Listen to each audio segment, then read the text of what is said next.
長官ユナイテッドエンパイア今日は試合があったそして彼がエンパイアの応援してくれるってよみんなブローキンケーブルポッドキャストよろしく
What's going on, guys? Welcome to the Broken Tables podcast, episode number 67 for your AEW Dynamite review. I am your host, Jeffrey Vegas, here with our co-host, King Rome, as always. How are you doing tonight, sir? Doing good. Very disappointed by the show, for obvious reasons we're going to get into. Not because of my bias, and I know that Juan was trying to grill me in the Discord. It doesn't work. But, I think that they made some kind of poor decision-making tonight, regardless of the situation. But we'll get into it. Yeah, we'll definitely get into that. You know, I think it definitely could have gone a little bit better. It looks like they had to squeeze it into the show, stuff like that. We'll get into it. You know, we'll get into it. Miyaja, welcome. Let's welcome everybody into the show here. We got Joseph Juhas. We got Big T. We got Juan C. We got Andrew Kidd. Welcome. And then we got Miyaja and who's the last one there? Avogado. What's up, Avogado? How you doing tonight, sir? What's up, everybody? Avogado. He hasn't been here in a minute. It's good to see you, man. Yeah, dope intro. Hadn't seen it. Been gone a few weeks. Yeah, man. Thank you very much. I put a bunch of work into the new intro there. Hope you guys like it. Wow. You know, it feels like a disappointing episode because a lot of the CM Punk fans are very, very disappointed at the moment, but I just kind of want to point out that if you're on the other end of the boat, like if you're a Moxley fan, it may still have been kind of a bad match, but I don't think you're having as bad of a night as a lot of the CM Punk fans are, because that crowd was still electric as hell afterwards. That main event got some of the loudest pops and chants I've heard, you know, in a few weeks here, so you know, we'll get into all that, but I know you were a little bit disappointed in the show here, for obvious reasons. You know, you're definitely a diehard CM Punk fan, right? Well, so I just want to kind of step in and I just want to point out it's not about the outcome of the match. I understand. I'm not disappointed with the outcome of the match. Honest to God, like as much I have a bias, yes, but at the same time, it's pro wrestling, and I understand that there's times and places for everything, and they have a plan. At least I hope they have a plan. And you know, that plan needs to have Mox being the champion, and that's fine. I don't mind Punk losing. I don't mind Punk not being the champion. If I was a John Moxley fan, I would be just as upset as I am right now. I'm upset as a wrestling fan. I thought that was fucking awful. It went 45 seconds. Like, I don't like. We're going to talk more about it, but I'll just kind of say a base opinion that you don't do that match. You don't do that match. If either A, Punk's really still hurt and he's not good to go, just keep the interim title on Mox and then do whatever you got to do.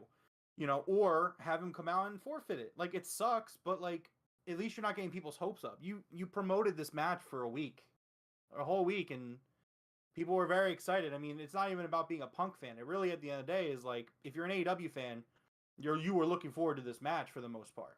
And to kind of just go out there and do a 45-second squash match was, I mean, honestly, it's fucking unacceptable. Yeah, you know, I am wondering what the decision-making thought process was there. And, you know, I'm wondering if, you know, if this was a result of Punk being injured, then okay, I get it. But if this was a decision by Tony to just be like, you know what, I think Mox should squash him. I think we should have the storyline be that he came back too soon. Then I would have a real problem with this, and I would definitely be like, come on, Tony, that is a horrible, horrible decision there. But I think. let's Sorry, look good. at it as the devil's advocate at the moment, and let's say that Punk, had some doctor visits where the doctor did some scans, and he's like, "Look, man, it is not healing like we wanted it to. The bones are not, fusing back together like we wanted them to. You're gonna need another 3 to 6 months. What if that happened?" So I can definitely see Punk and Mox getting together. Like, dude, I can't. It's not gonna happen. I got another 3 months, so we got to do something. If that's how it went, I'm okay with it, but I'm not. I can still not be happy with it. You know what I mean? I see what I get happened. what you're saying. I mean, I'm just straight up not okay with it. I mean, again, it's not. Again, I'm going to be as fair as I possibly can be with AEW. I know that some people think that I'm kind of a blind AEW fan and like I think everything's great, and no, that's not the case. I'm gonna say when I don't like something. I think if you weren't able to do this match, you don't do the match. If you really want to have like a bell to bell type thing go down, then I would have a dirty match. I would have a So dirty finish. I would not have had him walk in there and then just get squashed. That's just so not question the way I then. would have done it. I think it devalues. I think it devalues CM Punk, number one. It devalues the world championship. I mean, again, this is your world championship. This isn't some mid card title. I mean, I think AEW does a good job at making all their titles feel pretty worthy of prestige. But this is not just some title. This is your world championship. This should be your number one title, and you're gonna have a match go out there, and it's gonna last 40 seconds. Like, I don't know. I Yeah. thought the match sucked. I mean, if we're gonna look at it from a match perspective, it fucking sucked. It was a 40-second squash match, and again, this isn't even a Punk thing. That you could reverse the roles here, and Punk puts Mox down in 45 seconds, and I'm still sitting here like, well, as a Punk fan, I'm happy he's champion, but I mean, that's about it. Like that match wasn't good, and I wouldn't have done that match at all. So Um, here's my question. So let's say that right before Dynamite or sometime last week, we found out CM Punk had some X-rays or whatever it was done, and we found out he's not going to be able to compete, right? So let's see what do we do instead? You know what I mean? What do we do instead of this? Do we what we just do is do we Punk just comes out announce and that he's says, injured and strip him, or if I was them, okay, so like you're going down this route where you're saying, okay, Punk's hurt, he's not going to be ready to yeah. go, he needs another 3-6 months. Honestly, considering that Punk is still a babyface and they haven't done a heel turn yet, I would have Punk come out on live TV and say, "This is a pride thing. I'm still hurt. I'm not ready to come back. This championship means the world to me, and I want to, like, if I'm going to be champion, I want to say that I did it the right way." And so if I'm CM Punk, I'm like, I don't want my championship reign to be padded out with injury time. Like, oh, he was the champion for 6 months. Yeah, but he was hurt for 4 of those 6 months. If I'm Yeah. babyface CM Punk, I would just say no. I'm going to relinquish the title, and I'll when I come back, I'll get it the right way. Yeah, That so would have been me. Again, we're gonna get into it. I mean, unless you want to keep talking about it, but no, I think we should keep we're going with not good. this for now. We'll And it get into really the kind of beginning here in a tanked. minute, but this is very good conversation we got going here. Oh, absolutely. That's So fine. what But I it think I absolutely would have tanks the done, second. sorry, Sorry, go ahead. what I think I would have done now that I've had a couple of minutes to think about it, and especially after what you just said, it kind of completed my thought process here. I would have had Punk come out and do the announcement of, listen, it was an ego thing. I am still injured. It's going to take a little longer than I thought for me to come back. And I think he should have called Moxley out to the ring, and he should have handed him the second belt and said, "You're not the interim champion anymore." And then he should have walked out. That way, this could have been a segment that didn't feel like it, you know, messed up the rest of the show, because it did feel like it hurt the timing of the rest of the show. Yeah, well, absolutely. I think that the whole match, the whole show, the second half of the show really suffered from this because I mean, I know that I can't have been the only one, but I was fucking checked out after that match. It was like so disappointing because you go and you wait for this match all week, and I got so excited, and I'm not gonna lie about it. I was going around telling people like this is the biggest match in AEW history, and the card itself, the match itself on paper, I still think it is. but it's just such a bad taste in my mouth about it. In the chat, Juan's saying he's considering not buying All Out. I think that's a little extreme. Yeah, a little extreme. Clearly Mox is going to defend the title at All Out. I can't even fathom him not defending the title at All Out. We're gonna have to see what happens next week. I mean, at this point now, it just makes even more sense for MJF to come back and win the belt. Like that's the only, and we'll get into it, but that's like for me, that's like now where that's the one destination. Last week I was saying that I loved how there were so many avenues that we could go down to do the story, and now a lot of those avenues are gone. So now we're kind of left with like one or two, and I think that the most enticing one is MJF. Other things in the chat, Ryan Davis. Oh no, Joe Juha saying, do you think he could have been hurt mid-match? So I at first was wondering that, but the way that it was sold was kind of crappy. Not crappy, but like not well done, because so Punk plants with his one foot and kicks with the other, and the commentary team sold it as he hurt the planted foot, but he was holding the other foot. I don't know if you caught this, but he was holding and favoring the not planted foot. And not only that, but you know, he was favoring the shin. Well, so he was like, holding his foot like he kicked dude in the head, you know, and basically he was trying to sell like he re-broke his foot. Yeah, I think that they're selling it that way, but I don't think that that's the truth. And I also really, even still, I mean, like, again, there were some trolls in the Discord. Ryan, see, we're not really failing to mention that because we don't necessarily believe that that was true. We haven't seen a single, you know, credible source confirm that as far as I know. Yeah, well, so I was getting to it because I did see Ryan in the chat say that. But so the other thing with that, Ryan, is that, like, and this is the other thing about the booking of this match where it makes no sense, is I don't believe that there's any real animosity with Punk in the company. I still don't feel that even after this booking. Like, it makes no sense. Punk literally did a Sports Illustrated interview this week saying that he's 100% thrilled to be in AEW and how happy he is and how great it is and how he can be creative and, you know, free, and he loves it and everything like that. He's on Twitter and Instagram tweeting and posting about his 1 year anniversary with AEW and how much he loves it. And just, I don't know, man. And like, you have other wrestlers who are like tweeting like, yeah, this is stupid. Like Dax tweeting like, oh, he looks so unhappy. I just don't believe that there is any real animosity there. I really do think that's a work. Yeah, I agree. Pennzoil Pete, what's up, man? He didn't hurt his foot tonight. There's a reason why it was a second to last match. Yeah, that's another reason that I kind of agree with. This was all planned from the beginning. They knew how long it was going to be, and they just shoved it in there. You know, it is what it is, but I think the rest of the Dynamite was actually pretty good. It just kind of deflated it a little bit, being right there at 9 o'clock, you know? Yeah, I think it's a shame. I think you just don't do this match because I don't think you should have done it either. Hopefully you took good notes. I didn't hear anything Christian Cage said.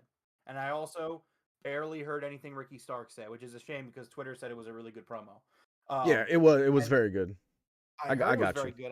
I can't. I had a feeling you were. I know what he said.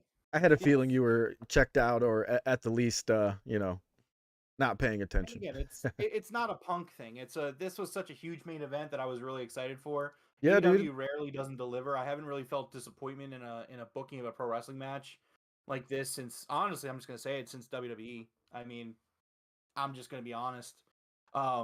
It's been a minute, so yeah. I mean, I have faith in Tony Khan, and like we'll see how it plays out. But I mean, got to do the show here tonight on, what is it, the 24th, August 24th at 10:18 p.m. 20 minutes after Dynamite. Shit was awful in terms of that match, and it ruined the entire second half of the show for me. Yeah, you know, I kind of felt like that was about to happen for me. I actually like felt it coming on, and I kind of like snapped myself out of it, if that makes any sense. I sat up in my chair. I did put my notebook down for a second so I could actually watch and kind of get myself focused back in. But I did take a few, you know, notes and stuff. So Big T, I would actually argue, Big T in the chat saying, good thing they didn't open with Mox and Punk. I'm kind of at the point now where I would have rather them open with that.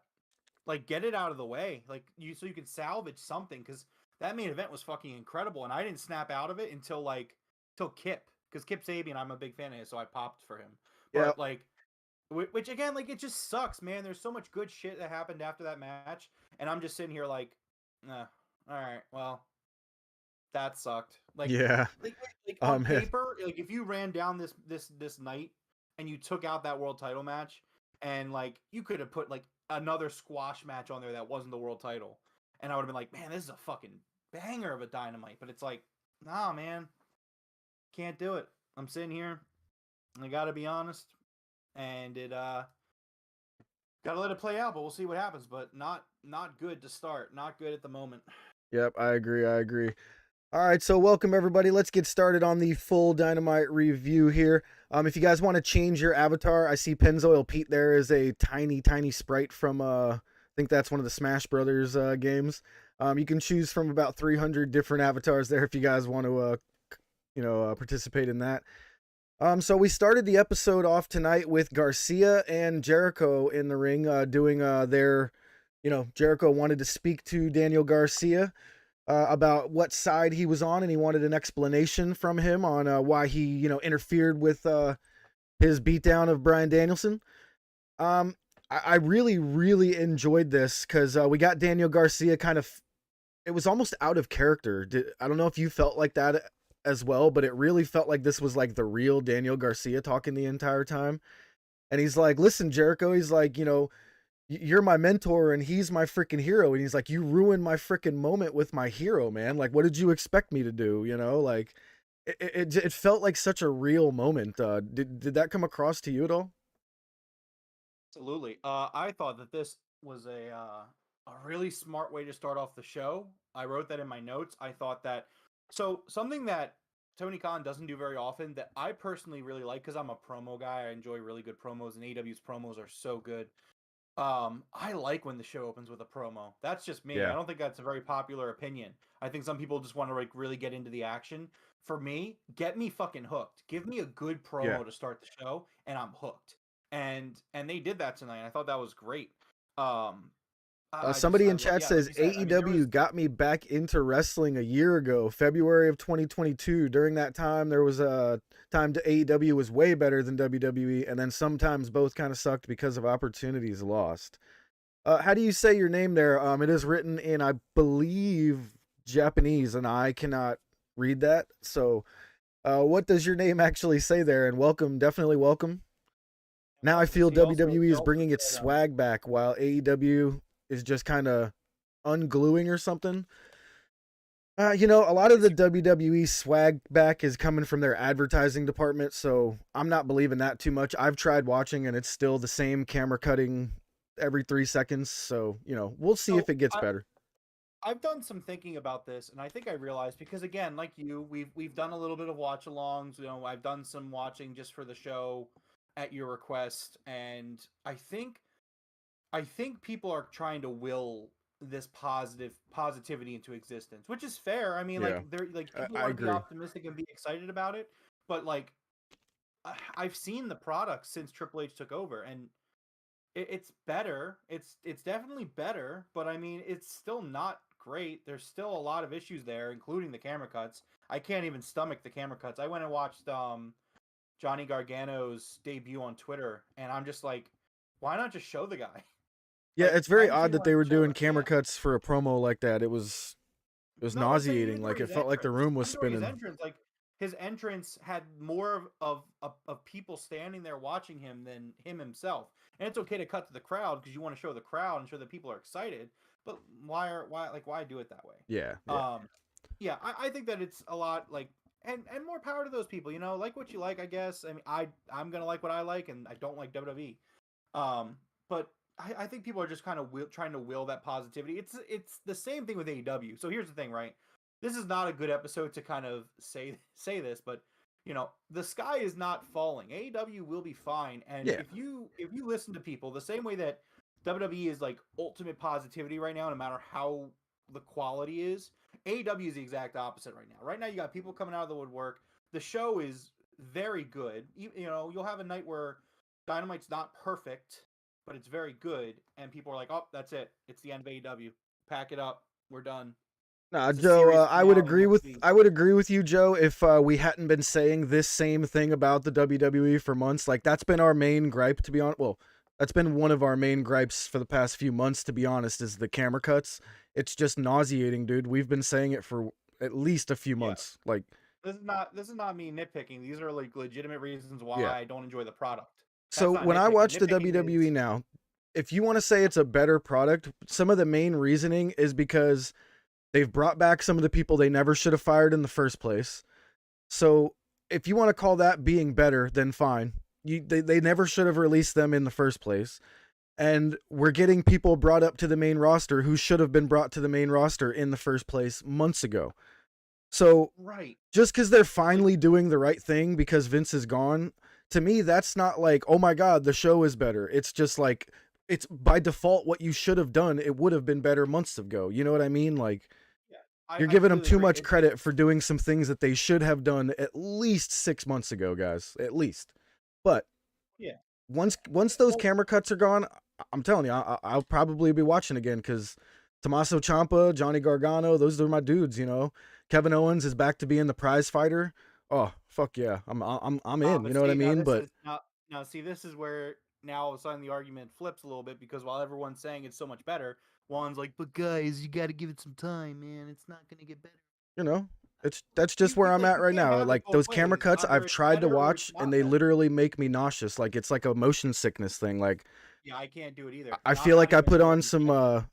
what do they call that VR, and I feel like I'm on a roller coaster, and I'm like, you know, I'm in there with these guys. It's crazy. I can't do it. But It's not good. Like if you have the camera going like this the whole time, yeah, like how many people watching the show just now was very unhappy by me doing that? Well, that's me watching WWE. So welcome, that welcome was funny. everyone to my experience. You know, Go don't ahead get and us move wrong. this We're around. definitely giving them a chance. It's just, I think it's both of us are definitely affected by that a lot. It's hard to watch.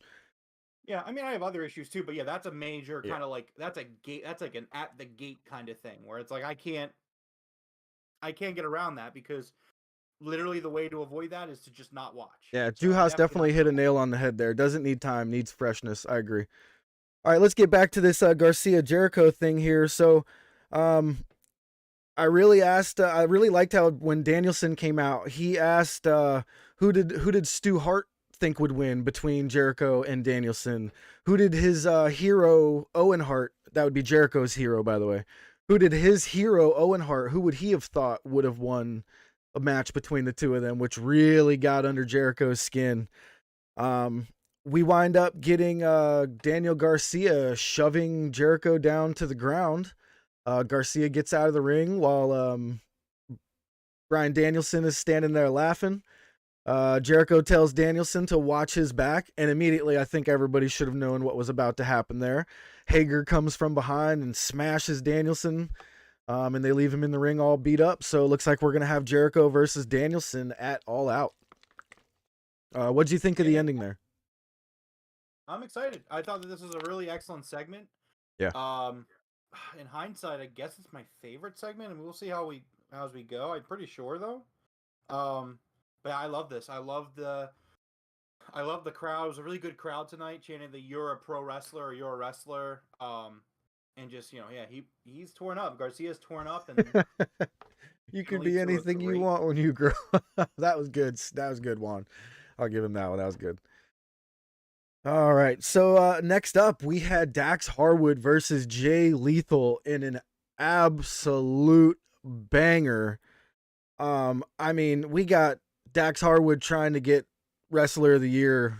You know, he's trying to win that title for sure. I mean, in a shocking loss, by the way, even though he lost in this match, you know, it's one of those things where like when Dax has singles matches, he almost loses them all. But this was such an amazing match. It was chain wrestling from beginning to end. This might have been some of the best chain wrestling I think I've ever seen. Of course, Jay Lethal cheats by grabbing the trunks to reverse a pin and gets his own pin by grabbing the trunks. Holy shit, man. Jay Lethal picks up the win against Dax Harwood, the AEW World Tag Team Champion. One half of, anyway. What did you think of this? I thought this was an excellent match, real solid match. I really enjoyed the in-ring action here. I mean, Dax and Jay Lethal, just two really talented pro wrestlers. Yeah, in-ring, I had a blast. I really like the little surprise we got at the end of the match, though, about the trios match at All Out. So we got so Sanjay Dutt grabs the mic post match and he says that while he did say that it was a trios match against FTR and Wardlow, Sanjay, he never said who the opponents would be, and it was revealed that the Motor City Machine Guns from Impact will be teaming up with Jay Lethal at All Out. Yeah, that's a good question. Rome, you know who that Tyrannosaurus Rex Pokemon is with the pink spikes? He looks like an evolved version of one of the starters. The T-Rex Pokemon. He's like an alligator. He's blue with pink spikes on his back. You don't know who fucking Feraligatr is, dude? What's wrong with you? Remember, I'm an original 151 guy. I barely know any of them after the 151. That's the Gen 2 water starter. What do you mean 151 guy? It's from Gen 2. Where is he? Did he disappear?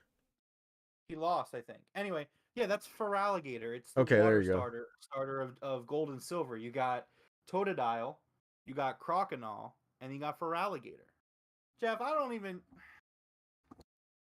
don't know the Gen 2 or 3, man. I only know Gen 1, bro.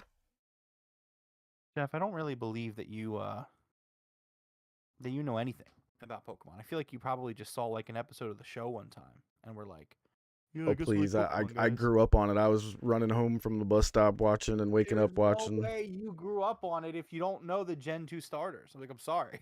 It's okay if someone like a newer fan doesn't know the Gen 2 starters. Why? I never cared once they got past the original. Did you ever play Gold or Silver? No. I didn't play the games. Fucking goddamn. You're the best ones. Fucking okay. Oh. All right. Let's move on here. So the Motor City Machine Guns from Impact show up, and this is a huge deal. I actually really enjoy these guys. Do you think that this means we have another relationship going on with Impact now, or what? Probably.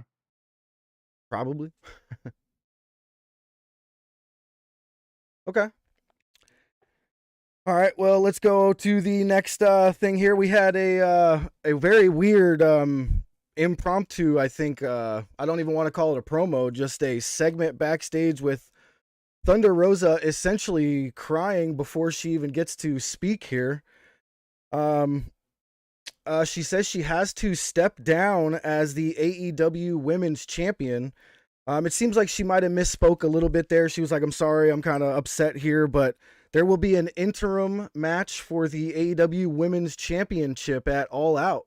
We're going to have Dr. Britt Baker, DMD, with Toni Storm, Jamie Hayter, and Hikaru Shida.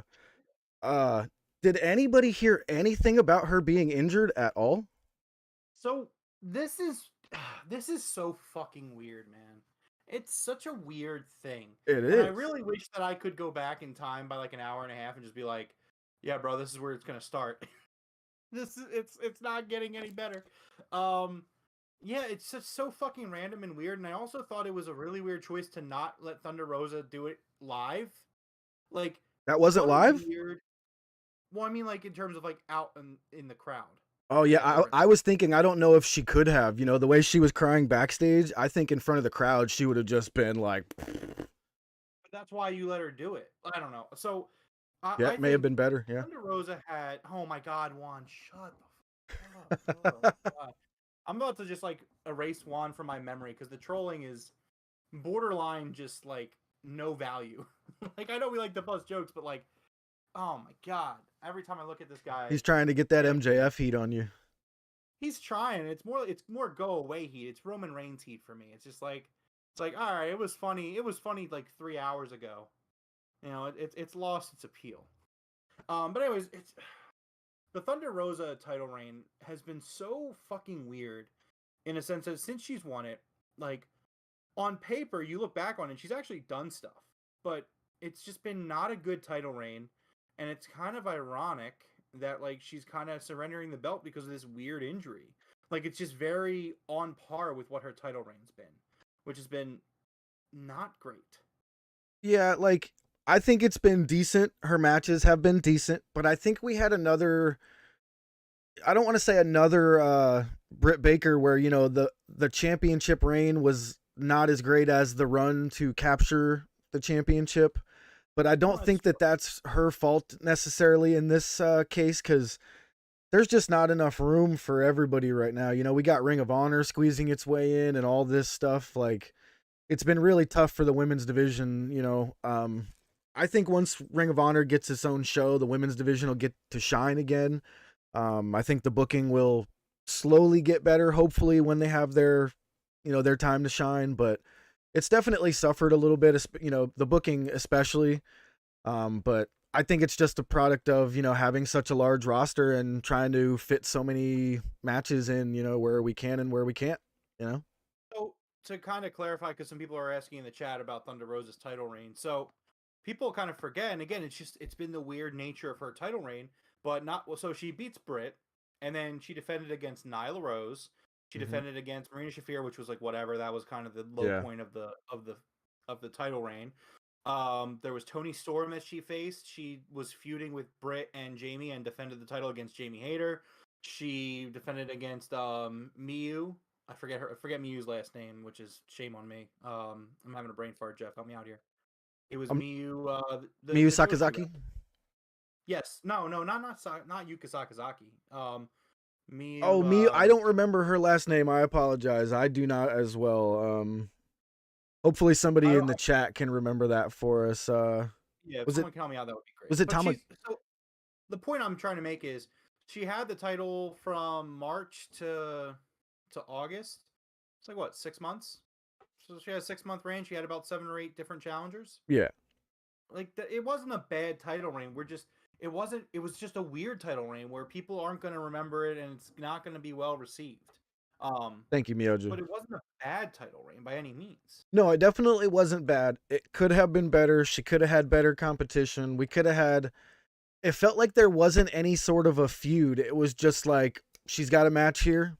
All right, she's got a match there. She's defending here. You know what I mean? There wasn't any sort of a feud. Almost no storyline was going on. So Traffic in the chat saying that this year he feels like every AEW championship has felt like a detriment. I disagree with that. I don't think that's the case at all.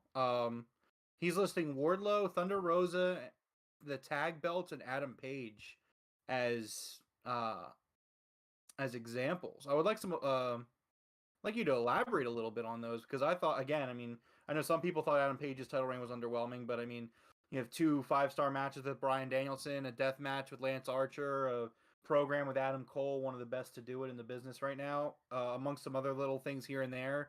Had a good 10-minute match with Dante Martin defending the title. It's a great title reign. I don't agree with that at all. I think the tag belts have been very good. Me too. The Bucks held it and they had a great run, and then you got Swerve in Their Glory having a great run, so I disagree with that as well. Wardlow, I disagree with that one too. I think Wardlow's had a great title reign so far. He's currently doing this program right now where it's like the Pinnacle versus Jay Lethal and his crew, which has led to him kind of not being defending the title, but I haven't had an issue with that. Yeah, Big T, Wardlow just won the thing. Yeah, it's just, I don't know. I don't look. All right, I'm not happy with the show tonight. It doesn't mean I'm automatically going to shit on the product. That's just not the case. It's still a great product. But oh yeah, I definitely disagree with the Wardlow part, tag belts, and the Adam Page one, but the Adam Page one definitely feels debatable. A lot of people either loved Hangman's run or they didn't, but I'm actually kind of right there in the middle for. Seems like lackluster storyline for champs. I can see that as well, because a lot of our main, guys have been injured. Remember, for a good chunk of this year, we've had no Kenny Omega. We had no Danielson for a few matches. A lot of our guys have been injured for a while here. Just it is what it is at the moment. But yeah, so Rosa is, it was odd. She did say she was stepping down, but then they did say that it is for the interim title. So I think they're doing the same thing they did with Punk and Moxley. We're going to have an interim champion for a while until she comes back. So it doesn't seem like she's quitting or anything like that. It doesn't seem like she wants out. I don't think they would have done any sort of an interim type thing if that was the case here. So, we'll see how this plays out. Yeah, so I'm just gonna say it again, even though we're about to talk about CM Punk and John Moxley. This is another reason why I don't like the interim championship thing, night like tonight, because it's like the bottom line is you wanted to get the belt off Punk. If Punk had just relinquished the title, you wouldn't have had to do this match tonight.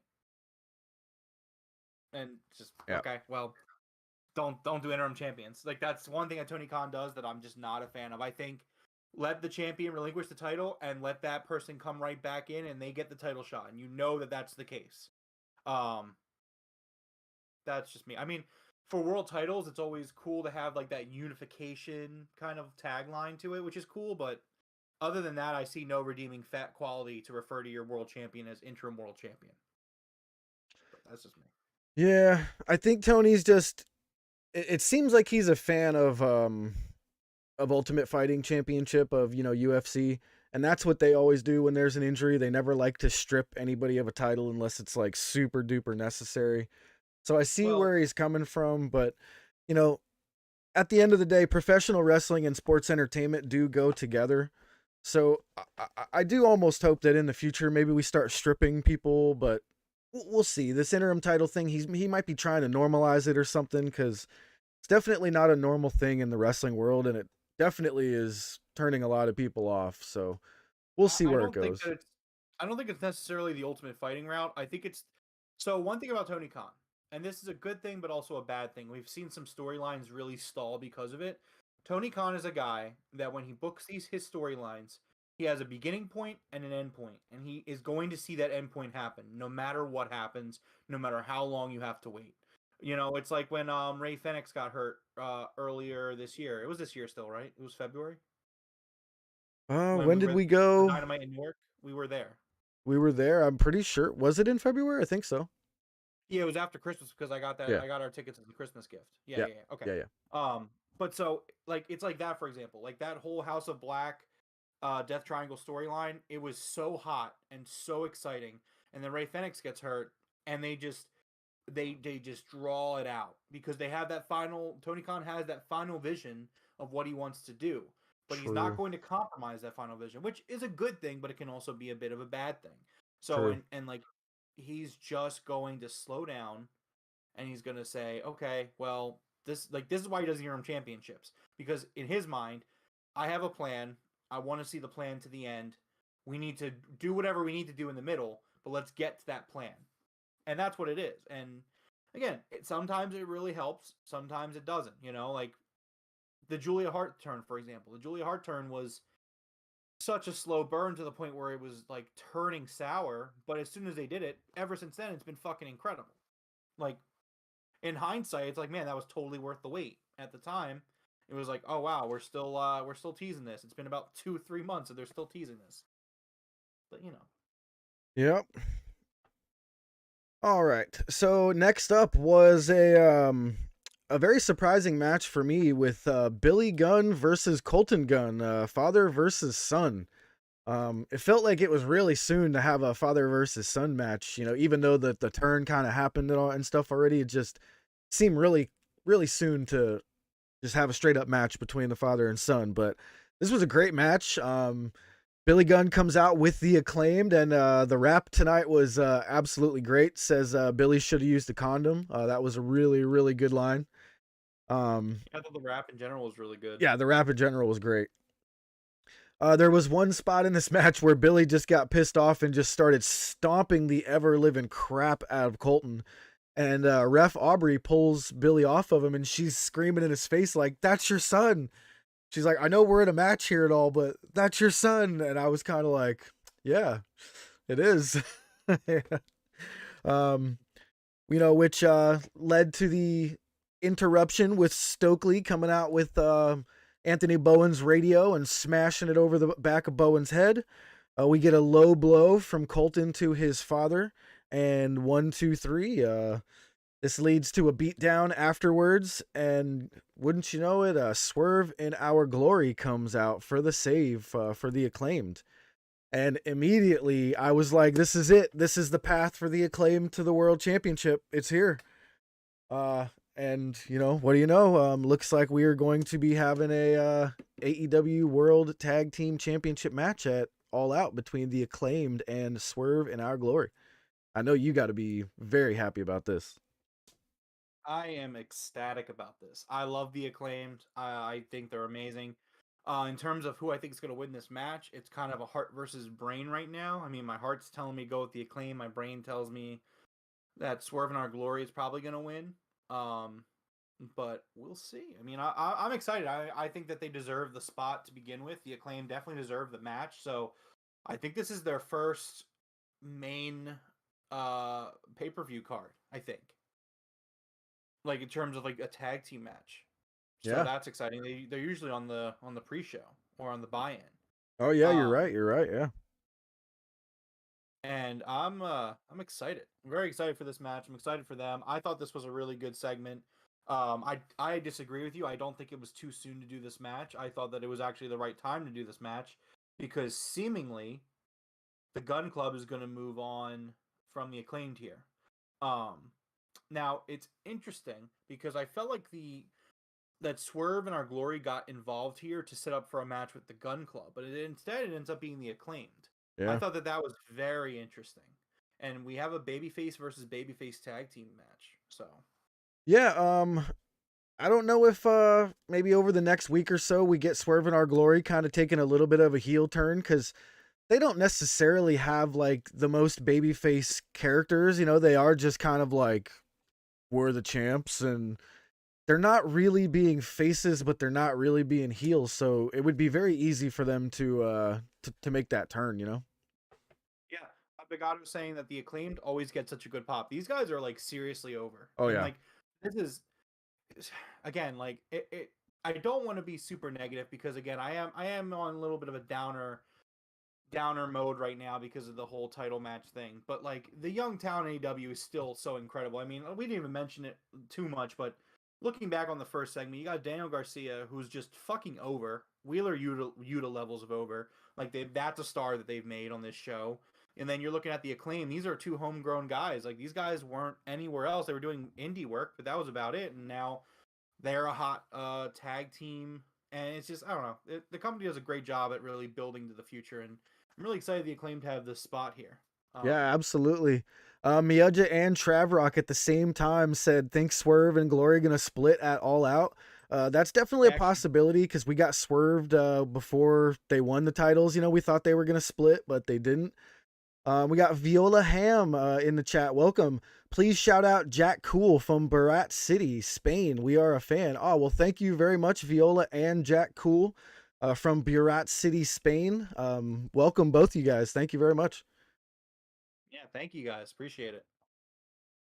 But yeah, I actually do kind of have a feeling that Swerve turns on Keith Lee here. I think we finally get that. Yeah, we might, especially if they lose the match. You know, something happens in the match. We could definitely see a Keith Lee turning on Swerve for sure. All right, next up we had the Death Triangle versus. Or I'm sorry, wait a second. Did I skip past the whole? No, I did not. Right? So you're confused here because there was a promo between Death Triangle and yes. Will Osprey and Aussie. Yeah, there we go. I thought this was getting to the match already. I was like, holy crap, what? No, so there was a promo between Death Triangle and the United Empire backstage, where, you know, I absolutely love Pac on the mic, man. Pac on the mic, just his accent. A lot of times British guys, like, their accent is like nails on a chalkboard for me sometimes, but his is just like a movie villain. I love it every time I hear it. He's like a James Bond villain, man. I freaking love this guy. Yeah, it's oops, sorry. Hit the camera. Yeah, man. It's I love this interaction with Pac and Will Ospreay. Again, it's just kind of a shame that their main event for me was so spoiled or ruined. But yeah, sorry, I just saw that in the Discord. Wow, God, what else was I gonna say? Big T kind of took me out of it. Oh, I really like the line from Pac where he's like, "We decided we're not gonna kill you. We're gonna murder you. We're gonna murder you. Really cool line. Yeah, we're gonna murder you." I wrote that down too. All right. Next up was Dr. Britt Baker, DMD versus Kailyn King. And if you guys do not know Kailyn King, by this time, Jesus, where have you been? Please go look up some Kailyn King stuff. She is incredible. We're going to go time out here for Rome. Yeah. You can take me to the King's Court, Jeff. Let's take a visit on over to the King's Court. How you doing, Jeff? Doing excellent, sir. How about yourself? I'm doing good. Did you watch? Well, I'm in shambles, low key. Did you watch Dark last night, like I asked you to? I have not had a chance to. I had work last night that was very, very important. Could not get out of it. So somewhere in the future, about 3 hours in the future, Coach Nick is currently watching this podcast, and he's like, "Oh, I sure do hate Dark." Yeah. And I'm just letting you guys know that Dark was actually pretty worthwhile this week. So I want to give props to Dark because I do think that the product is better if you watch Dark and Elevation. So they actually set up the Kailyn King Britt Baker match on Dark last night, and Britt was there too. Oh, nice. Yeah. So, well, actually, number one, you would have enjoyed the show for the most part. So the Renegades wrestled and they won. The Bear Country is now the Iron Savages. I don't know if you saw that. They got repackaged. They're called the Iron Savages now? Yeah. And they have a manager now. He's like a real loudmouth. And Okay. Boulder, the shorter guy in that team, he cut a promo. It was actually pretty good. But so the main event of Dark last night was Kailyn King in action. Kailyn King picks up the win and goes on to cut what was a pretty good promo about her not being worthy of a spot on the roster, but now she's back and she thinks she is better and she's been busting her ass. And then so Britt Baker comes out and they have a confrontation, which leads to a, again, pretty good segment. And yeah, Kailyn King lays out Britt Baker and she's lays her out, and that ends the show last night. Oh man, that's actually pretty cool. I'm gonna have to actually switch over after our pod here and watch some Dark because I'm sure you guys have heard me over the last couple weeks, but Kailyn King is definitely one of my favorites. I absolutely love Kailyn King. Britt Baker is one of my favorites as well. So this was a great match here tonight. I thought this was an excellent match tonight, actually. Kailyn King was heavily cheered here tonight. Because Britt is obviously the fan of Pittsburgh, and they were in Cleveland, who absolutely hates Pittsburgh. So this was really good. The crowd was absolutely hot for this match. I thought this was an excellent match. Britt Baker obviously wins this match by lockjaw. I don't think you could have her lose this match when she's about to be in the 4-way for the championship. So, this was great all around. After the match, we had a little bit of a beatdown here. Toni Storm comes out and she tries to make the save. She gets attacked by Jamie Hayter, and then Hikaru Shida shows up for the save. So we had all 4 girls that were going to be involved at the pay-per-view. I thought this was a great segment and great match. This is where the women's division needs to be. One of these girls needs to have the title. This is exactly where I think we see the future here. And I think any of these 4 girls that are going to be in this match can have the title. I don't think there's a wrong choice no matter who they wind up putting that belt on. Yeah. I thought it was a great segment. I hope Kailyn King gets signed. I kind of feel like we're going in that direction. She worked 2 Dynamites back to back, both one against Toni Storm and then one against Britt Baker. So she's going through the higher ups of the women's division, and she got a win on Dark and had a whole promo spot on Dark. So got to feel good about that for if you're a Kailyn King fan like Jeff and myself. Yeah. Trav Rock in the chat with a great take here. Dark and Elevation better than the Fed. Juan, you can sit there and deal with it because it's the truth. But yeah, no, I'm excited for this 4-way dance for the women's championship. I actually am. I'm actually very excited. It's kind of funny because the plan originally was to do Chris Statlander versus Thunder, and I think Chris was going to win it, and here we are. That's just the way it goes. Where both of them are injured now. So yeah, what can you do? Juan, I don't think Kailyn King's going to be their version of Asuka. I think that's more like Hikaru Shida. if that makes any sense. I think she's going to be more like their version of Charlotte Flair. She's over 6'1". I think she's actually 6'2" or 6'3", to be honest with you. I think she's going to play a character like the King. That's actually her thing. She's the king of women's wrestling. So, yeah, I think she'll more play off like a royalty character like Charlotte, if anything. All right, next up, we had a promo backstage where Swerve and Our Glory were speaking to the Acclaimed. The Acclaimed said, "We didn't need you to save us," and Swerve and Our Glory said, "We're fans of yours. We saved you because we wanted to challenge you guys since you're in the top 5." I thought this was decent. It was an explanation of why they saved him and why the match is going to happen, and I don't think anybody has a problem with this match at all. I think everybody wants to see it because everybody loves the Acclaimed. I agree with that. I'm very excited. I really hope they win. That would be a big boost for me personally.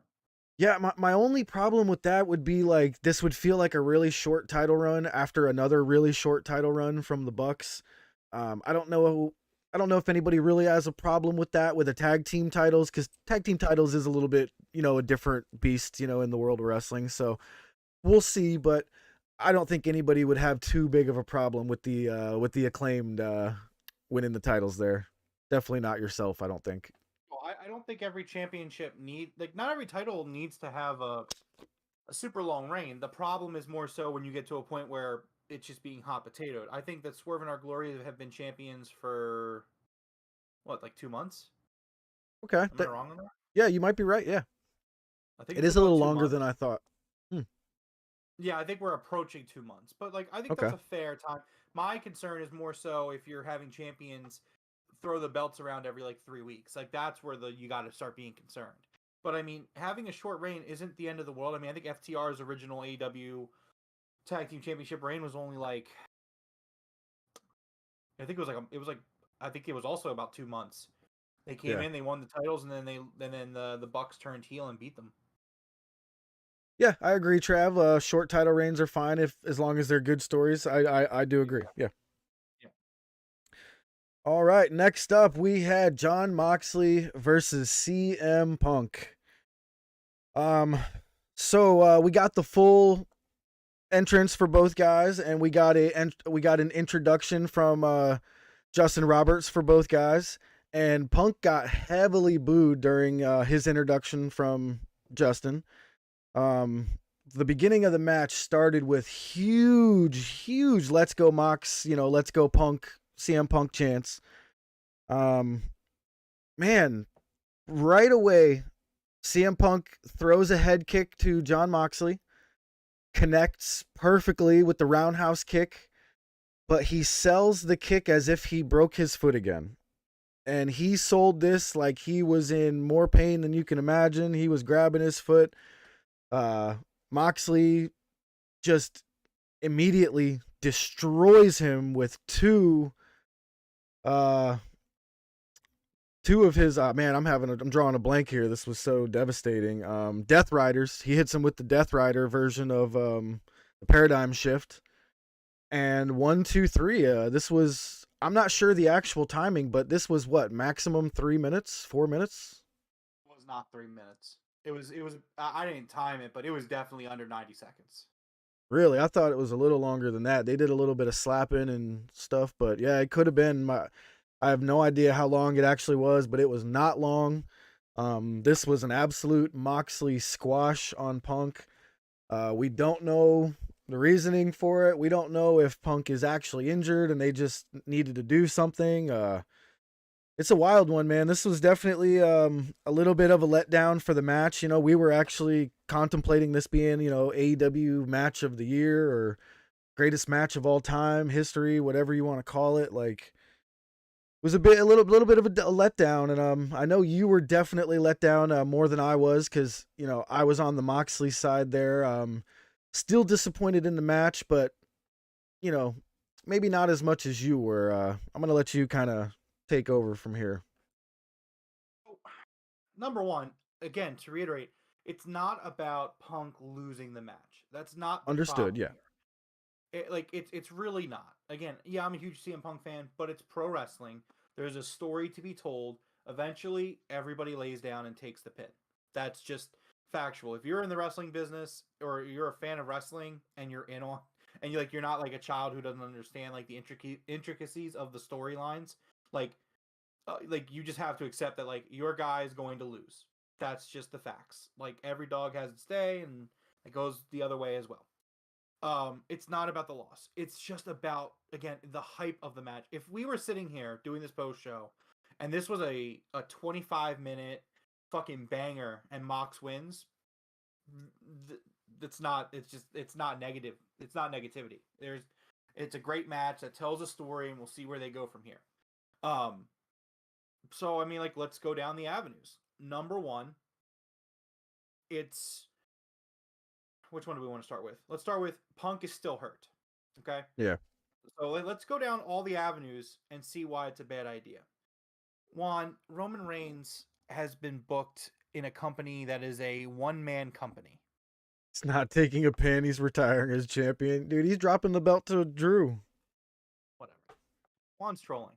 It's either And Drew admittedly, I'm or upset at other things, Theory. So it's working a little. But I'm just going to start ignoring Juan. Juan, Yeah. I'll talk to you some other day. That's I'm done with you for the night. Anyways, so let's unpack this down the avenues. Number one, let's look at the avenue where CM Punk is still hurt. He came back too soon. It's not ready. And they decided that, he needs more time off, and they can't have him holding the championship any longer.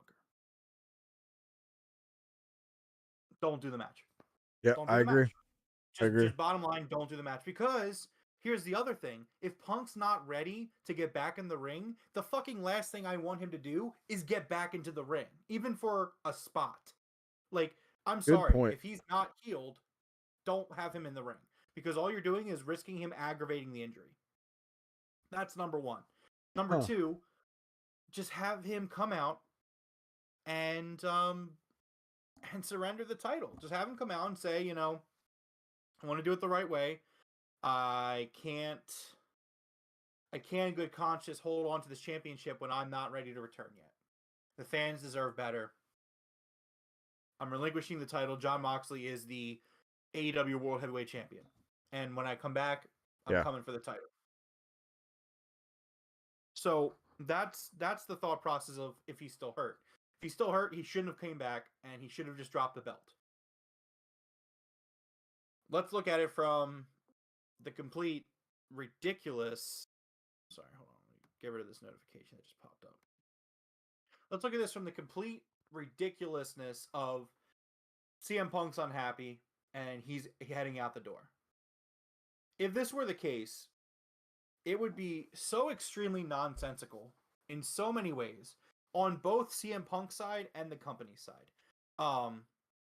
If Punk was really just that unhappy and there's something going on, then why is he going online and doing interviews with Sports Illustrated saying how happy he is and putting the company over? Like, if CM Punk has sour grapes, it's not even about being quiet. You're doing an interview and you're putting the company over and saying how great the company is. It just doesn't make sense. Like, I've left jobs before too, and I'm not sitting there telling people going in the door, like, oh man, you're gonna love working here. It's great. Like, no, if I don't like where I'm at, I'm just leaving, and I'm not gonna lie to people. So that just seems kind of ridiculous. He's also making posts about how happy he is and this, that, and the third. And again, it just doesn't make sense. So even to this point, I'm not even buying into the thought that he's unhappy and he's done. Maduja in the chat made a great point that I was actually going to bring up. It's in my notes about why it's ridiculous. They just released a new fucking t-shirt. Oh, a t-shirt that I was going to buy tonight. I don't know when I'm buying it. I'm still buying it. It's a great shirt, but like, they have the hockey jersey coming out and they have all this merch they're still pushing. I guarantee you, if CM Punk, if this is his last night, he comes out with no fanfare. Like, yes, he has his entrance, but like, number one, CM Punk would not go out there looking as jazzed as he does. If Punk is checking out and he checked out, he's coming out there and he's just taking the pin. Instead, he came out with the entrance, looked psyched, with his new t-shirt, went out there and sold the foot injury. Like, I just don't think CM Punk's doing all that if he's upset and he's done. So I don't think that. Gotcha. Let's look at it from a perspective of they have another plan. Yo, we got a new They kinda subscriber in Donald D. Nice. Thank you very much, Donald. Thank you, Donald. Appreciate it. Let's look at it from the aspect of CM Punk isn't hurt and they have another plan. That's the worst case scenario. If CM Punk's not hurt and they have another plan, and you do this match that ends in 45 seconds, whatever it was, then that's just bad booking. Like, I'm sorry. Like, if you whatever they have planned for All Out, which I think it comes down to the one avenue of MJF. Like, unless you have, like, whatever you have planned, does CM Punk need to lose in 45 seconds to get squashed? And again, it's not about it being Punk. It's about it being the world championship of your promotion.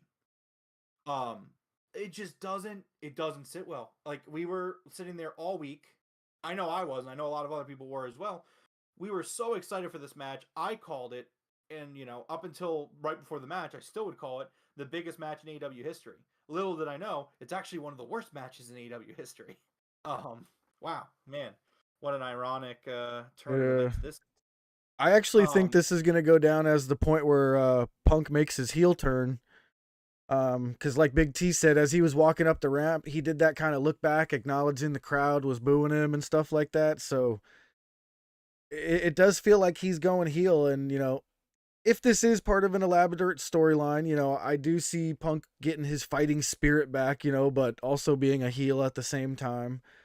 But this no matter what happens in the future, this should not have been a 90-second match or whatever it was. I really do think we should have gone no matter what. Like, I think what we were saying, the route of Punk just kind of relinquishing the title and saying, listen, Mox, you're the champ now. I think that was the way to go.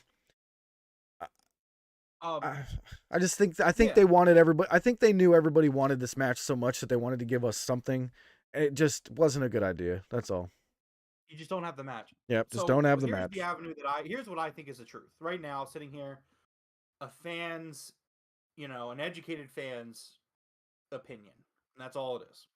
I do think that CM Punk, number one, I don't think CM Punk's hurt. I don't. I also don't think that think CM Punk's unhappy with the company. I don't think that either. No. I think that what they did tonight was their plan. For better or for worse. I agree. I don't agree with it. I think you can have Punk lose, but do like 20 minutes.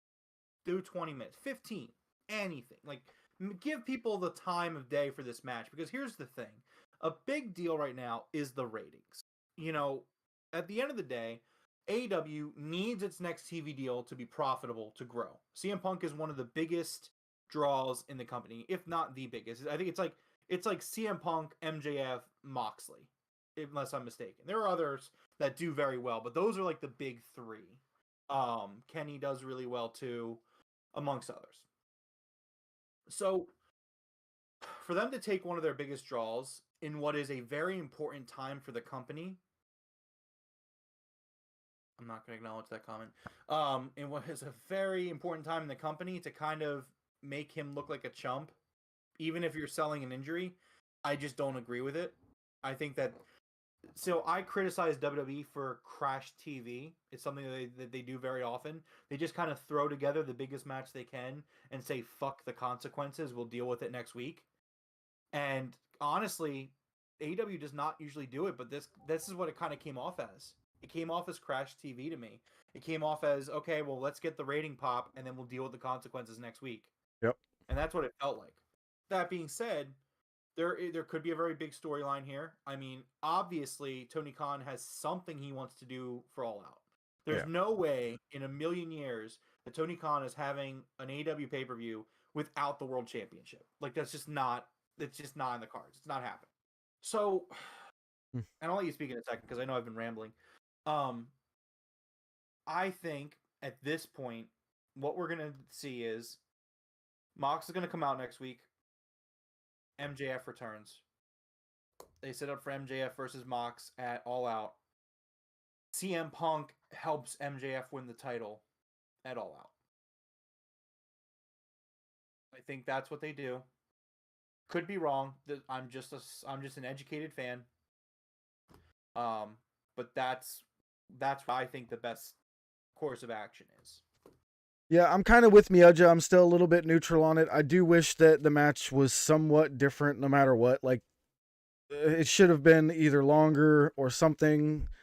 I mean, we could have postponed the match a little longer just by having the doctor come in first to look at his foot and then had Moxley. I don't even know. But, so many different things could have happened. But we'll see what happens in the future. And, Juan's like, Juan, it's not even close to being the same thing as with Eric Bischoff in WCW. Eric Bischoff thought he was the god of wrestling booking when all he ever did was have some of the top 5 guys fall into his lap and they created the NWO. He had nothing to do with the success of WCW. Bischoff is a total jerk off, in my opinion. It's not even close to being the same at all. Tony Khan has shown multiple times in the past that he learns from his mistakes. If he does something and the fans don't like it and we make it known, he acknowledges the fact that he hears us. It's not even close to being the same one. You'll see, dude. You'll see. You're young. You're young, man. You don't even remember WCW. You weren't even alive, bro. Juan was like, so for those of you joining us, we have a Discord, which join the Discord. It's a lot of fun. But like we're all talking about Dynamite leading up till today, and Juan's in school. Juan's in school because he's a child, and he's just like answering us during like what I assume is his advisory period, and then he just goes radio silent up until like it was like 2 PM, and I was like, oh, it's just his lunch. He's on lunch right now. That's why he can be on his phone now. But am I wrong though? Like, when was the last year for WCW? Wasn't it 2001-ish? Yeah, it was 2000, 2001, yeah. Yeah, so it's 2022. There's no way he's in his 20s. WCW was gone before. Juan is just trolling. It's fine. He's just trolling. I got 2 free blocks, bro. Well, I do want to mention something since we're on the subject of Juan here. So he is a good kid, doing good in school. He actually started taking audio engineering in his classes, and we are contemplating hiring him as the audio guy for the show since I keep messing everything up every now and then. So we'll keep you all posted on how Juan does in his class. Very nice, Juan. Very nice. Proud of you, kid. Yeah, absolutely. You have really bad wrestling takes, but that's about. All right, let's get past this whole Moxley Punk debacle here tonight. We'll see what happens in the future with it. We'll come back and revisit this one day, and we'll talk about the whole shebang, the whole deal. Yeah, bottom line is, right now in the moment, it's awful, but we have to see the bigger picture. So we'll see what happens. Let it play out. But for now, yeah, really bad match, terrible match. And you guys see, we call this down the middle. We talk a lot of shit on the E too, but when they mess up in AEW, we call it out, man. We're not gonna sit here and be like, "Oh, that was awesome, yeah, good squash match." Like, no, so it is what it is, man. We're trying to be fair here, and that was definitely not what we were expecting. Very disappointing tonight for that match that came on at like 9 o'clock for whatever reason. That was an odd spot for it to go as well. Such a bad spot for it. Yeah. It was literally like, I don't think they could have put that in a worse spot. Like, because you waited long enough where the hype was building, but then like you didn't put it on last, so everything else afterwards, literally the quality went down. Not of the content, but just like the vibe went down after. Yeah. Like, I can imagine being Ricky Starks, which came up next. I'm sorry, not Ricky Starks, Christian. Christian's promo came up next, and I can just imagine trying to follow that, like knowing you have a crowd that's literally sitting there still scratching their heads.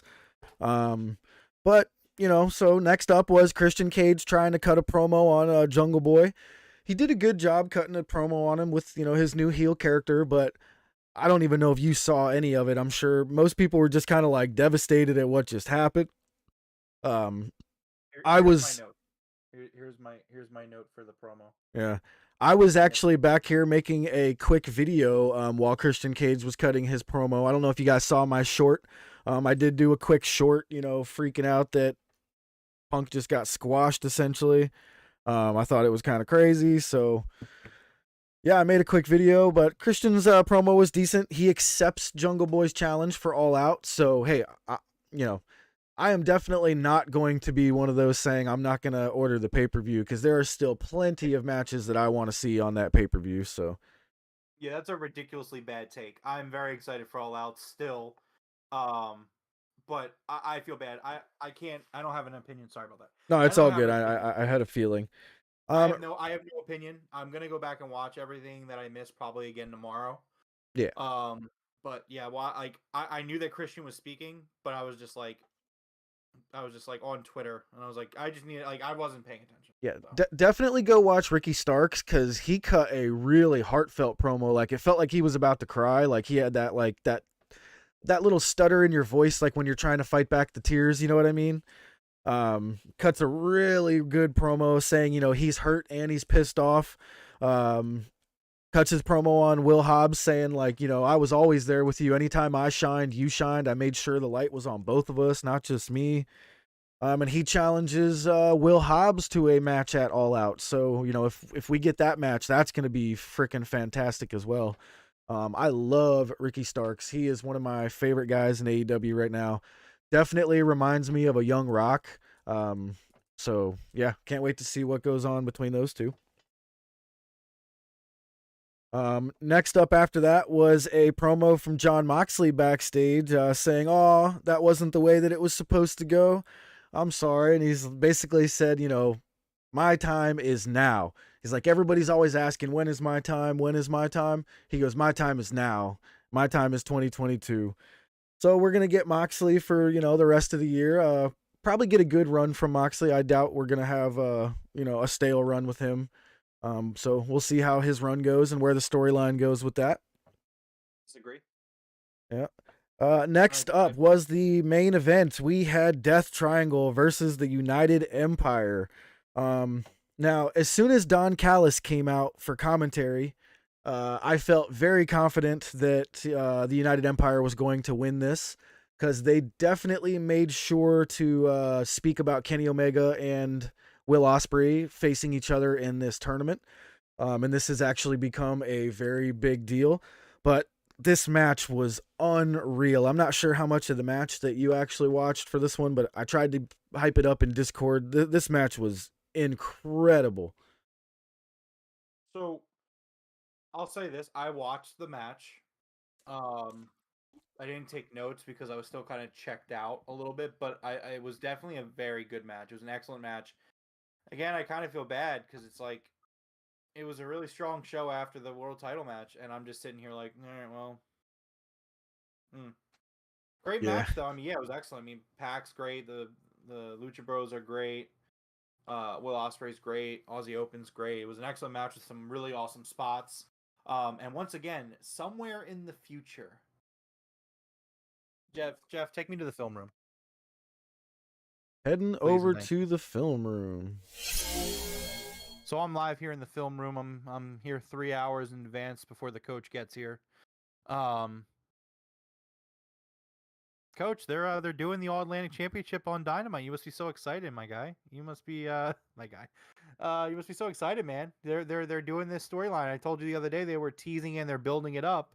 The coach was kind of in shambles the other day on Discord. I don't know what was going on with him, Jeff. But so I'm in here watching film, and I'm watching Kip Sabian and Pac about to go at it, which is fucking awesome. I'm a huge Kip Sabian fan. And it's really awesome that he's coming back, or he is back.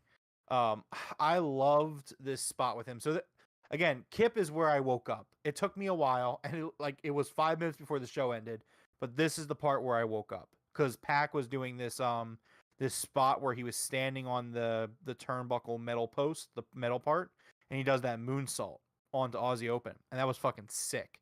And then he gets up and he sees the box boy there, and you think it's Kip. He takes the box off his head, and it's some dude fucking tied up and with tape over his mouth, like some fucking some Joker from Batman level shit. And then Kip attacks him from behind. I thought that was fucking sick. I loved it. I'm glad that the show for me kind of ended on a high note, because I really needed it. but it's really exciting that Kip Sabian's back. Really excited for, for this All Atlantic Championship feud that we're probably going to get on Dynamite. I mean, it's a title that gets defended abroad, which is why we don't see it on TV. But I assume we're going to get this match at All Out, which that's fucking sick. Kip Sabian versus Pac for the All Atlantic Championship. Sign me up. I'm in for that. Yeah, absolutely. When I saw Kip Sabian in the audience for a second, I was like, is that really him under the box? And as soon as he reached and pulled the box off of his head, I was like, oh shit, that's not him. And I was not expecting him to come out of nowhere from behind him like that. There was no reaction from the crowd. You know how sometimes the crowd sees it coming and you hear that, oh, we didn't get any of that until he actually made contact with them. So I thought this was an excellent execution of Kip Sabian's return here, costing Pac the match and the Death Triangle the match. So I'm wondering, do you think Kip Sabian might be joining the United Empire here? Because they're all kind of UK guys or Australian guys, and Kip is definitely from the UK, right? He is now residing in Philadelphia, Pennsylvania. Yep. Shout out. No, I don't think he's joining Aussie Open. It's more so him and Pac are having the feud. Yeah. I would like to see Kip actually beat Pac for the title. Kip coming back. I would give him the gold. Yeah, definitely. But that would be really cool. But so yeah, we're probably gonna get that announced next week. But yeah, the match was an excellent match. We have Aussie Open and Undisputed Elite, Aussie Open win the match and advance in the tournament. Yeah, this was an incredible match. At the beginning, we basically got Osprey versus Ray Fenix. And holy shit, did Ray Fenix and Osprey put on a show for about 2 minutes. That was incredible. After the Kip Sabian, shows up, he costs them the match. United Empire gets the win with a crazy finish of they basically held Ray Fenix way up in the air, and Osprey did his Osprey cutter where he rebounds off the ropes. Essentially Jay Lethal's lethal injection. And man, that looked nasty, that finisher there.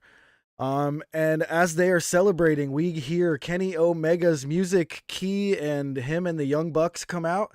And I have been waiting for this for so long. We finally get Kenny Omega and Will Ospreay face to face, somewhat, if you will, in AEW wrestling. And I am so happy, and I am so ready for this match. So I'm a little intrigued because last week, Jeff, you were a little blinded by your fandom, which is fine. We've all been there. You were a little blinded by your fandom because Kenny did not look good last week. So I went and rewatched the match. And all of the spots where he did not look good all looked to me as if they were done on purpose. Well, so that was my next part. Yeah. My next point was commentary tonight really was selling that he's not 100%. Yeah. So I'm really intrigued where we're going with this storyline. I'm not really super crazy about it. Seems like in storyline Kenny's not 100% and he might end up costing the Bucks the tournament, to be honest.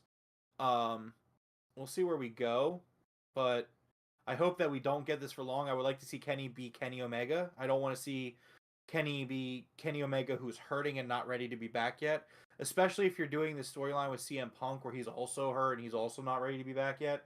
It's just, It's kind of a downer. And again, like maybe that's just me being very picky about the storytelling, and you're not always going to like storytelling. That's good storytelling. You're not always going to feel good about it. But at the same time, again, you're ramping up. You want to get a good TV deal next year. I don't see the value in making it seem like two of your biggest draws are hurt and another one of your biggest draws is out of the company. I don't think it's very smart, but what do I know? I'm just a guy on YouTube, so I don't know. We'll see what happens, but I'm glad that it seems like it's a work, because that means that Kenny can do better.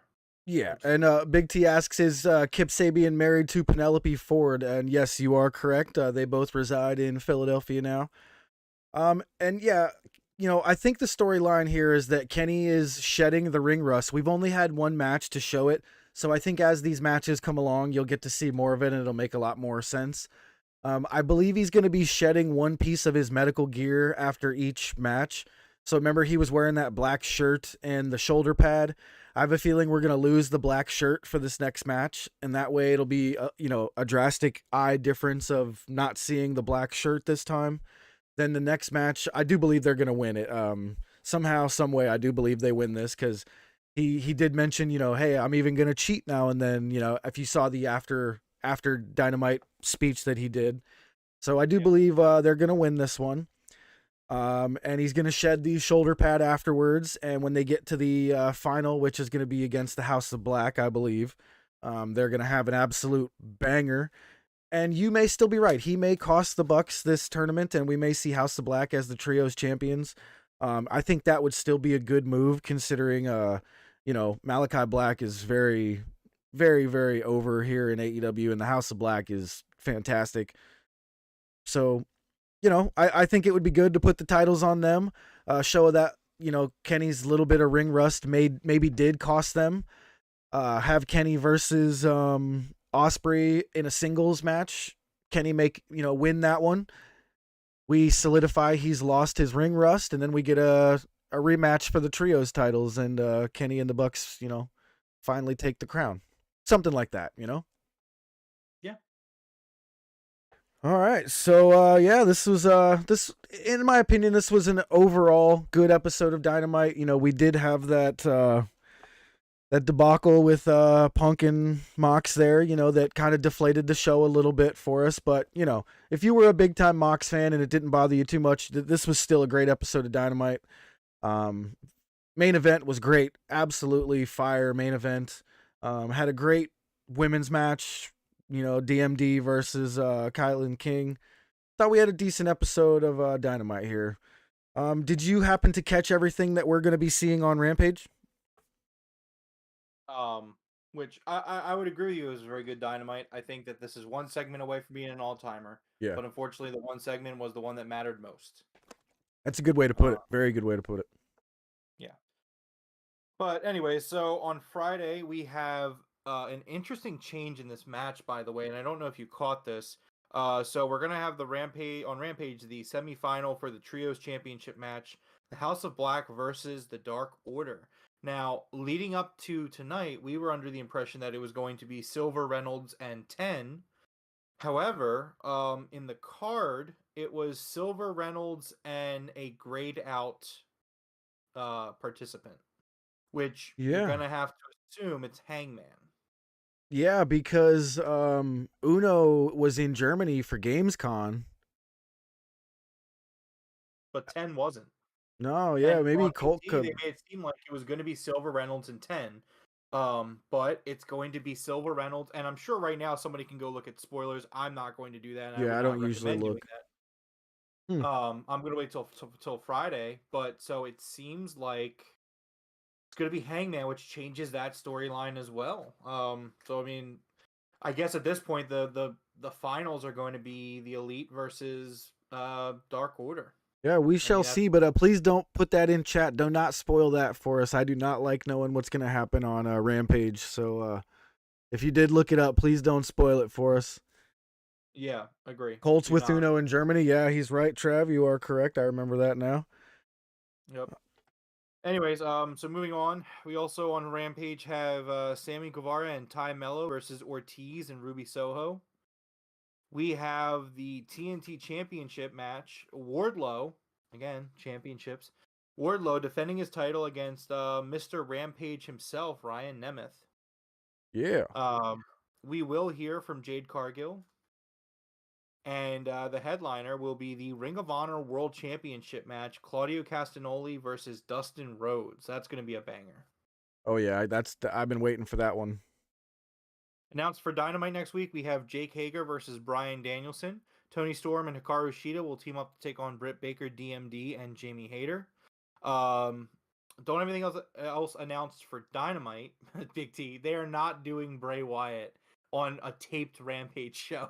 The fucking internet would explode if it was that. I would be like, is Tony drunk? What the hell is happening? Yeah, no, that's not happening. Announced for All Out, we have Bryan Danielson versus Chris Jericho. The finals of the Trios tournament, which will be the Elite, and on one side will either be the Elite and Will Osprey and Aussie Open. On the other side, it will be either House of Black, Dark Order, or Best Friends. We have the four-way dance for the Women's Championship, or the interim Women's Championship. Toni Storm, Dr. Britt Baker, DMD, Jamie Hayter, and Hikaru Shida. We have Jungle Boy versus Christian Cage. FTR and Wardlow versus Jay Lethal and the Motor City Machine Guns. We have the return of the Casino Ladder Match. Fuck up, Juan. We have Swerve in Our Glory versus the Acclaimed. Ricky Starks versus Powerhouse Hobbs. Those are all the matches we have announced so far. Well, you said Ricky Starks versus Powerhouse Hobbs. I thought that was going to be at All Out. That's what I said. Oh, I'm sorry. I thought you said on Dynamite next week. No. All those matches I read, the last 6 or Gotcha, 7 matches, gotcha. all out. Yeah. My brain just immediately was like, "That's too fast." What? Yeah. But so yeah, that's. Man, it's such a weird feeling because yeah, I'm deflated. I'll bounce back by Friday, but like next week's All Out, and I'm very excited for All Out. But I do agree that there is some. I mean, maybe they were limited by Punk because they needed Punk to get cleared to come back to drop the belt.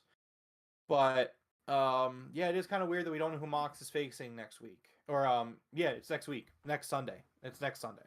So I think it's going to be MJF. That's what I think. I hope so. I hope so too. I mean, well, let's fantasy book it a little bit. Like, take MJF out of it. Who is Mox facing it all out with no build? Like, So let's actually think about that. Who is even out there for him to face? So Kenny is obviously mixed up in the trios.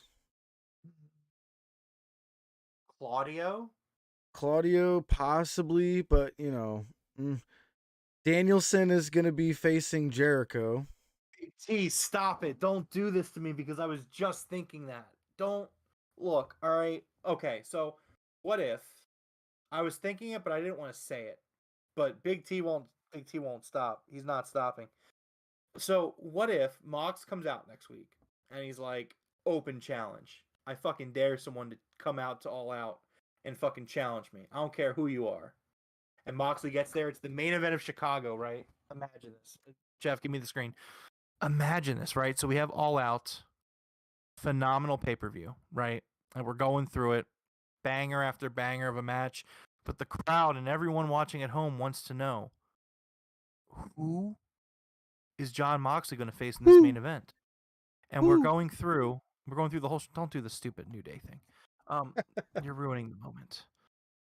So we go through this whole night, and Mox comes out, wild thing. The music's playing. It's this whole big thing, and he's walking down to the ring. I'm grasping at straws here, so let me have the moment. He's coming down to the ring. He's throwing water bottles at the crowd. He's all hyped. He's like, "I'm the fucking champ. Yeah, fuck yeah." He's in the middle of the ring, and he's waiting. He's staring up the ramp, and he's waiting, and he's waiting, and then all the lights go out. And then fireflies. And you fucking let him in. I thought you were going to say the red lights turn on. And it's Wyndham. And Wyndham beats John Moxley for the AEW World Heavyweight Championship. I'm in, 100%. The chills. Don't worry, Big T, I'll keep going. And then so Wyndham comes out, and people are like, they're doing the firefly thing. And it's like, they're doing this, and someone there's some children in the fucking choir singing "He's got the whole world in his hands," and he comes out and he stares at the camera and he falls to his knees and he's like, "Fear me," or something like that, and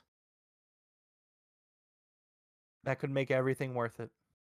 All the pain that I've dealt with tonight could make it worth it. Or it could be Orange Cassidy. Yeah, that'd be cool. That'd be cool. He could beat John Moxley. Sure. Anyways, so yeah, that's fantasy booking. That's completely like my heart screaming at me. Oh no, Big T, I'm so sorry. It's everywhere.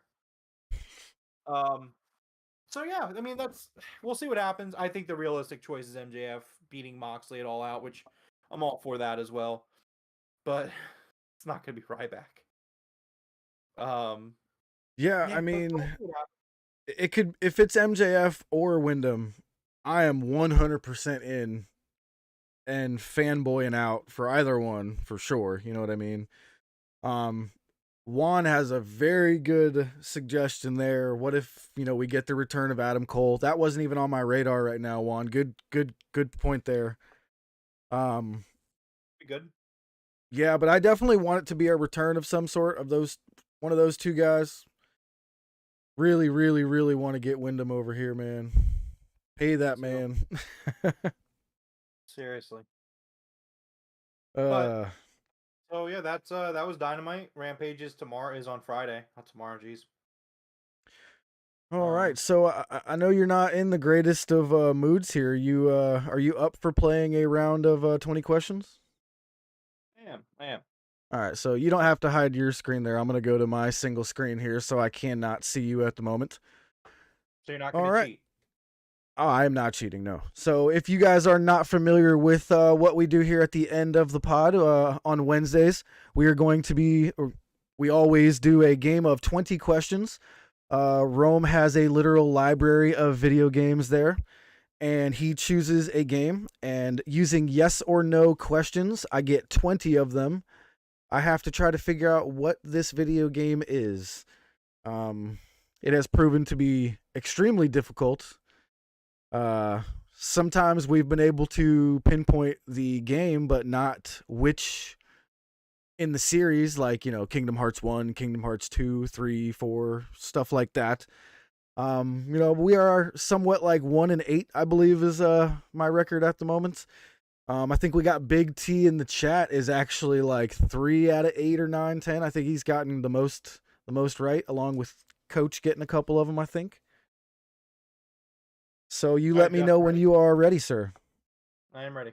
All right, let's go back. All right, let's start off with the traditional question number 1.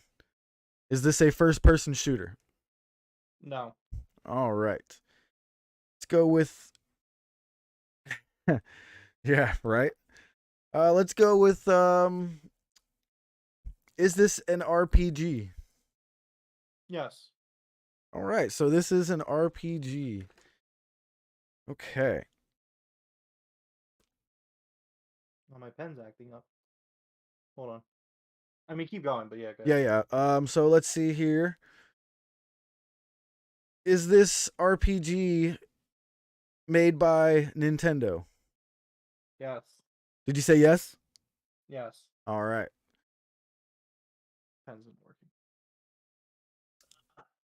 So we've already started off extremely good. Well here, y'all. We have a Nintendo game that is an RPG of some sorts.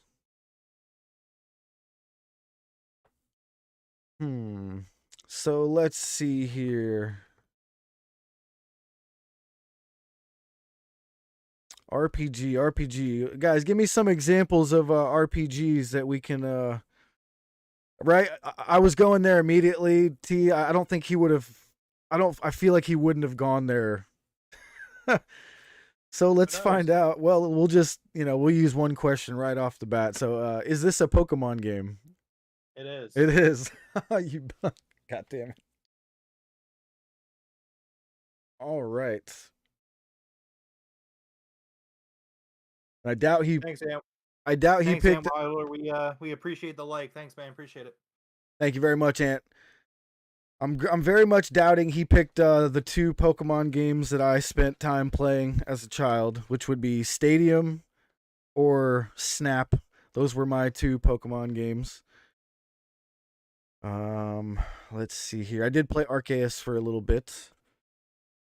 All right, so let's try to figure out What would be a good way to figure out which Pokemon game this is, guy?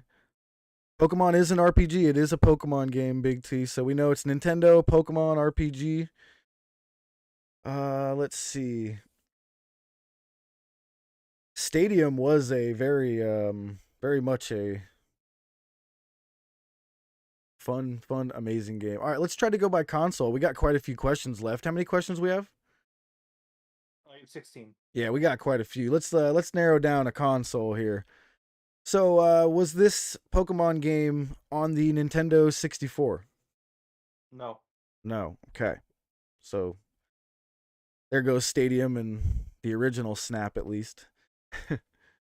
All right. Is this Pokemon game for the Nintendo 3DS? No. No. All right. Is this for the Game Boy Advance? No. No. Okay. Ooh, let's see. Is this for the original Game Boy? Or No. possibly Game Boy Color would go as well, I believe. Which one? I'm gonna say I think those two should be in the same category. Like we'll say They're not in the same category. they're not. All right. Well, then we'll do another one. We'll say Game Boy Color. Okay, so no for Game Boy, yes for Game Boy Color. Okay. They're So- different because Game Boy Color games could not be played on an original Game Boy. Okay, that makes sense. But Game Boy games could be played on Game Boy Color. It had backwards compatibility, but not, you know what I mean?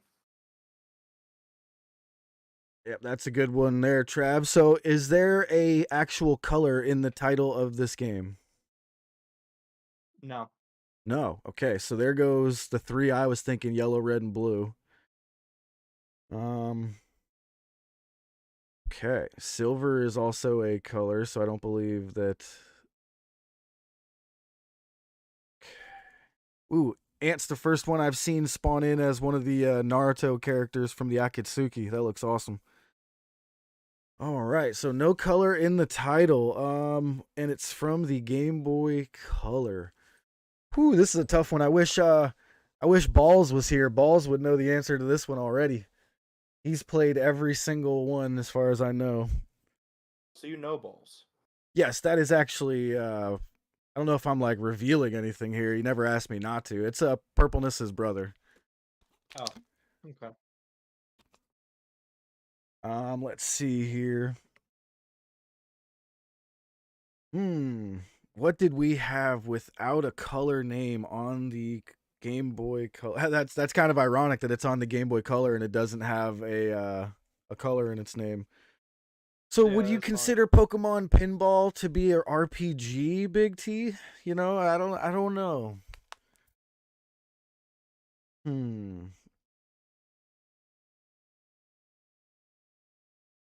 This is a tough one for me because all the ones that I actually knew are gone. So chat's gonna definitely have to help me out here, unless there's one that I'm just completely blanking on.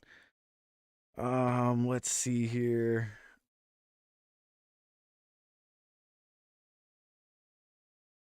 So Avocado, the generation we're looking at is Pokemon. I'm sorry, is Game Boy Color generation. Not sure if that helps you enormously. I know. Well, I don't know. I could easily be wrong here. I think Pokemon Yellow, Red, and Blue were on color.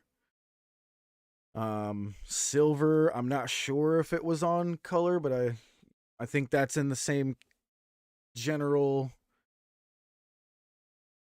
Jeff, I need a timeline question. there, I hope. I'm definitely going to say it's not going to be pinball. It's going to be an RPG. Were Need there a any question, other Pokemon snaps that were made for the color?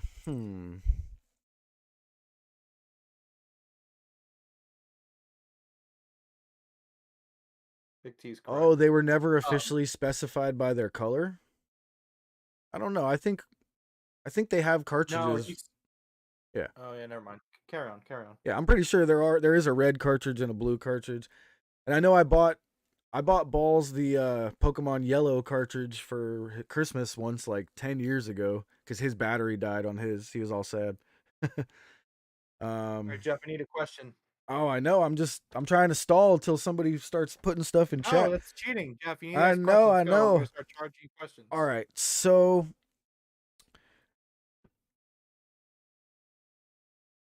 Does I don't even know what to ask. Let's see here. Is this one of the traditional Pokemon style games like Yellow, Red, and Blue? Yes. Okay. I'm vaguely remembering like a Pokemon, like what's the Professor Oak something something something as the title, but I doubt that's it. What? Oh, I mean, maybe. Oh man, this is killing me. It's like I should be able to get this, but we don't know the game. Oh man. Trading card game? No, Trav, it's an RPG. We know it's one of the traditional Pokemon style games. It's going to be like Yellow, Red, or Blue. Where did Sapphire? That's a color, isn't it? Yeah, Sapphire is a color, gemstone, I guess. All right, let's try another question here just to kind of get questions going. Is this Pokemon game have the name of a gemstone attached to it? Yes. Okay. I think I may be on the right track here. Okay. How many questions do I have left? You have 7.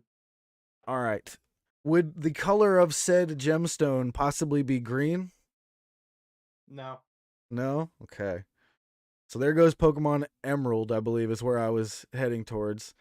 All right. Would this gemstone be a shade of blue?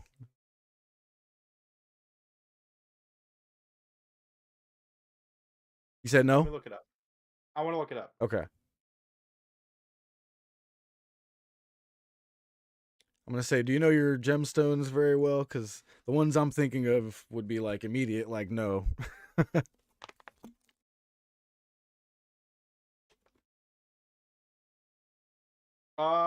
It can be. Okay. Let's say let's go with like a soft yes. We'll go with a But it soft can be. yes.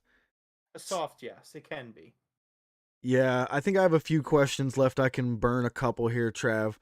All right. Would the gemstone be a sapphire? It would not be. All right, I did not think so. Okay, because that would have been a for sure yes. Like sapphires are blue as blue can be. Contrary to popular belief, everybody, fun fact, the sapphire is actually the most expensive gemstone. A lot of people think that it is diamonds, but if you go look up the price of a pure, amazing blue sapphire, the price is ridiculous. It's crazy. Yeah, sapphire is a color. I'm thinking like diamond, emerald. I mean, technically you could call those colors, but you know. Okay, so rubies are definitely not going to be a shade of blue ever. So it's definitely going to kick out ruby. We're going to kick out emerald as well. I'm wondering if this is going to be diamond because diamonds can have different colors. And I have seen blue diamonds. I've seen yellow diamonds. I've seen chocolate diamonds. So we'll burn another one here. Would said gemstone be a diamond? Oh. No, okay. All right. So, guys, help me out with the gemstone names of Pokemon games. No ruby, no sapphire, no emerald, no diamond. So I think the two that came out were like ruby, sapphire. It was diamond and what was the other one? Was it onyx or something? Crystal. There it is, Trav. All right. Would this said gemstone be a crystal? It would be. All right. Good job, Trav. All right. So now my only concern would be, is there more to the name other than just Pokemon Crystal? No, silver is not a gemstone. It is a mineable metal, I guess would be the right word to put it, but it is also a color, so I think we're out there. I think we've got it down with Crystal. Now, Crystal Chronicles was Final Fantasy, right? So I don't want to psych myself out by using Crystal Chronicles. It is just going to be Pokemon Crystal, right, guys? There's nothing else other than Crystal in that name? And I was aware of this game, by the way. It wasn't one that I'm completely. Yeah, Chris. Yeah. Played yet, too. Yeah. Here, how many questions do I have left? You have one more, 2 more questions. 2 more. Okay. So, is there any more to the name of this game than Pokemon Crystal? Yes. I knew it. I knew it. I knew it. Okay. Oh man. Okay. Pokemon Crystal what? Or Pokemon what is the I think the word actually comes before Crystal. Pokemon something Crystal. All right, I needed a question, Jeff. Question. Okay. Does the word come before or after the word crystal? That is not a yes or no question, Oh. sir. Does it does the extra bit that I'm looking for come before the word crystal? Oh, sorry, dropped my pen. No, it does not. All right, so it's going to be after. So Now I need a Pokemon guess. Crystal. Oh my god, I'm drawing such a blank here. Pokemon. I know there's something. And Crystal Chronicles is all that's popping into my head because I was talking about that the other day.